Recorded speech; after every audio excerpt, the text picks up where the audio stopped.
Alors, Mike Horn, vous êtes ce que l'on appelle un aventurier de l'extrême.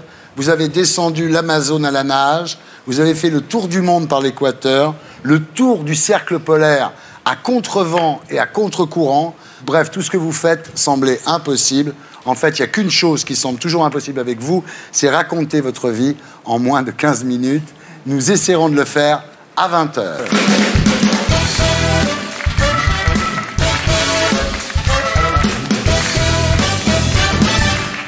Mike Horn, bonsoir. Vous êtes né le 16 juillet 1966 à Johannesburg, en Afrique du Sud, d'une famille afrikaner. Père, directeur d'un lycée privé, mère, enseignante.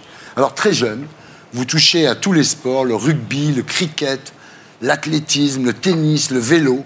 Et à l'âge de 8 ans, un jour, vous prenez votre vélo pour rejoindre la ferme de votre oncle à 300 km de là.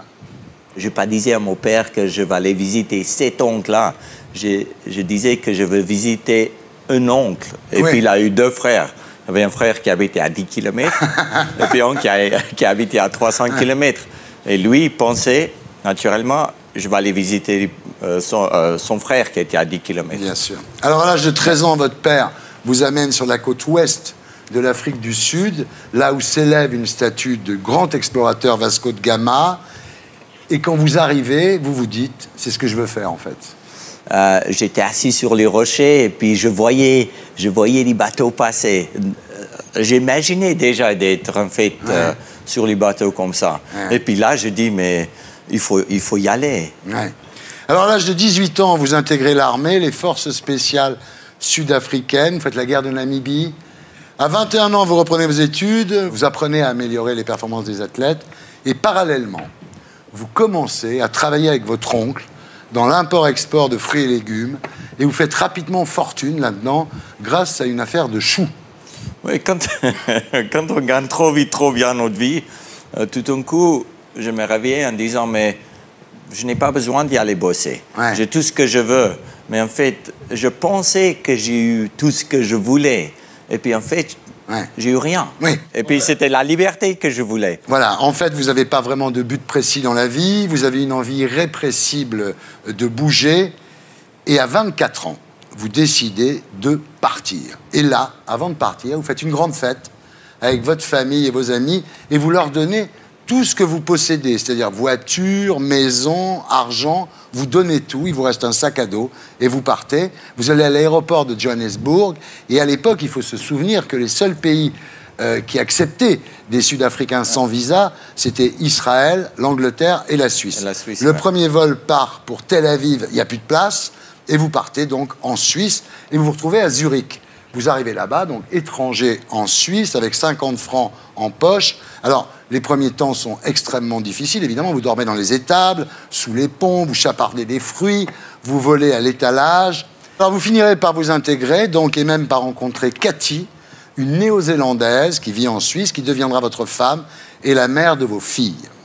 Alors, vous avez 25 ans quand vous débutez votre carrière d'aventurier avec, alors ça c'est juste une mise en bouche, hein, c'est la traversée des Andes péruviennes en raft et en parapente.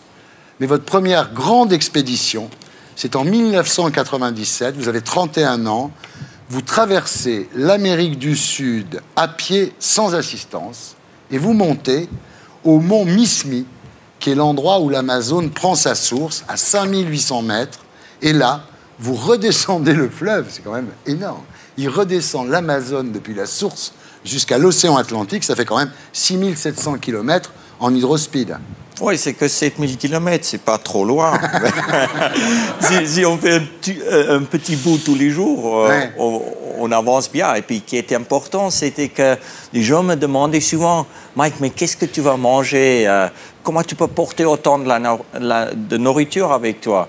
Mais en fait, j'apportais que la connaissance. Et puis, la connaissance de quoi manger, quoi pas manger, où naviguer. Vous dites, les crocodiles qui mesuraient moins d'1,50 m, je les mangeais. Ceux qui mesuraient plus risquaient de me manger, donc je n'y touchais pas. Alors, ça va durer 117 jours. Et un jour, vous arrivez dans l'estuaire de l'Amazone, mais c'est très très large l'estuaire de l'Amazone. Donc là, c'est 321 km large. Il y a une île plus grande que la Suisse. Et là, pour rejoindre la côte, vous avez dû nager l'équivalent de la traversée de la Manche quand même. Hein. Oui, tu continues de nager pendant 2 semaines juste pour retrouver la berge, pour rentrer à la maison. Mais l'expédition était finie. Ouais. Alors la deuxième grande expédition, c'est le tour du monde, mais en suivant l'équateur. C'est quand même 40 000 km. Hein. Alors, sans engin motorisé, vous y tenez absolument. Alors là, vous partez du Gabon sur un voilier, et c'est la première fois que vous vous retrouvez seul sur un voilier. Ça ne vous empêche pas de traverser l'Atlantique jusqu'au Brésil. Oui, moi je dis toujours, on n'est pas plus con que les autres. Si les autres arrivent, pourquoi pas moi?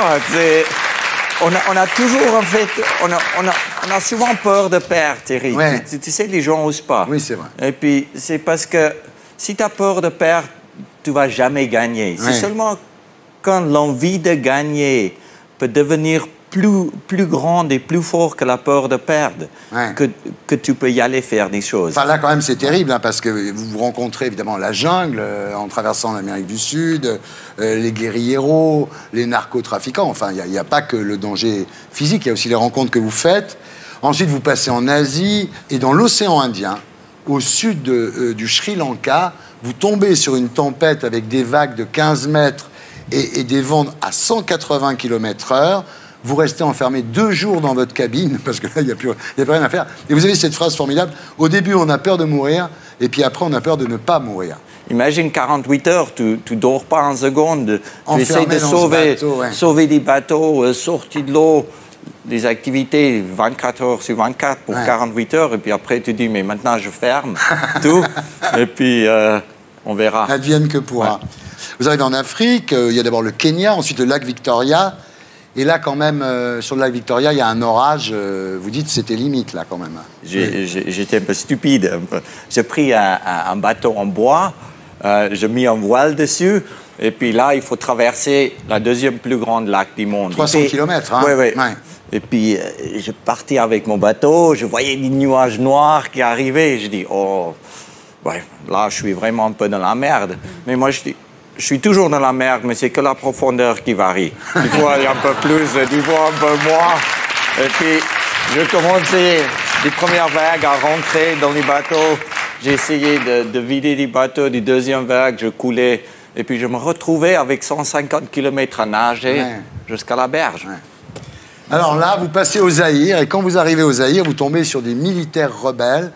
Et ils vous disent, bon ben voilà, tu seras fusillé demain à 5 h du matin. Et là, au moment d'être fusillé, il y a le mec qui est devant vous avec sa Kalachnikov et vous avancez vers lui sans avoir peur, en l'insultant, et ça marche. J'ai rien à perdre maintenant, il va me tuer. Si je prends la fusée, je le mets contre ma tête et je dis tire, est-ce qu'il va le faire? Il ne l'a pas fait. Il l'a pas fait. Voilà, ensuite c'est le Gabon. Alors là, vous faites 200 km par jour en vélo pour rejoindre votre point de départ et vous avez bouclé le tour du monde par l'équateur sans engin motorisé. La troisième grande expédition, c'est le tour du cercle polaire arctique, mais contre les vents et contre les courants. Quand on vous dit, mais pourquoi vous l'avez fait contre les vents et contre les courants, il dit, en cas de réussite dans un sens plus favorable, j'aurais passé ma vie à me demander si j'étais capable de le faire dans l'autre sens. Oui, et pourquoi pas préparer pour faire un truc à 100% et pas à 90%. Justement, c'est la même énergie. Justement, Mike, pendant l'expédition préparatoire à ce tour du cercle polaire, donc vous allez au pôle Nord à pied en solitaire, vous vous gelez les mains, parce qu'à un moment, vous enlevez vos moufles pour refaire un lacet. Vous avez les mains tellement gelées que vous les mettez dans le feu, quoi, sur votre réchaud, et ça commence à sentir la viande cramée. C'était de la viande comme les barbecues un peu. Et puis, tu sens rien, hein? Et tout d'un coup, je sentis l'odeur de viande brûlée. Je dis, mais non, ça va pas. Il faut, ça. Il faut, va pas. Alors, ça, c'était le voyage préparatoire. Voilà. Alors ensuite, c'est le vrai voyage. Donc, vous partez en bateau du Cap Nord vers le Groenland. Là, vous tombez sur un tronc d'arbre, qui, évidemment, il y a 1 mètre d'eau dans le bateau, les icebergs. Ensuite, vous traversez le Groenland, 800 km de banquise en solitaire. Et puis, à un moment, vous êtes obligé de faire un détour Et le détour, c'est pas rien. C'est 1200 km. Ça a duré 4 mois, alors que normalement, ça aurait dû durer 7 jours. Et vous l'avez fait à pied, hein, et puis en plus sur la route migratoire des ours polaires. Ce que vous racontez, c'est quand on voit un ours, il faut faire des gestes, hein, comme ça. Ouais. C'est bon à savoir. Non. Ils lèvent leurs pattes devant comme ça, ils ouvrent la gueule, les oreilles comme ça grandes. Et puis, c'est sûr qu'ils ne sont pas dangereux. Ils veulent juste montrer qu'ils sont là.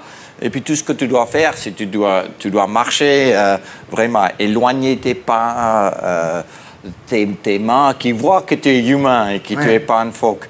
Mais si un ours arrive et puis il plante ses pattes devant dans la glace, il s'approche ses pattes arrière, il se met en boule comme ça, il baisse son nez, il tire ses oreilles en arrière.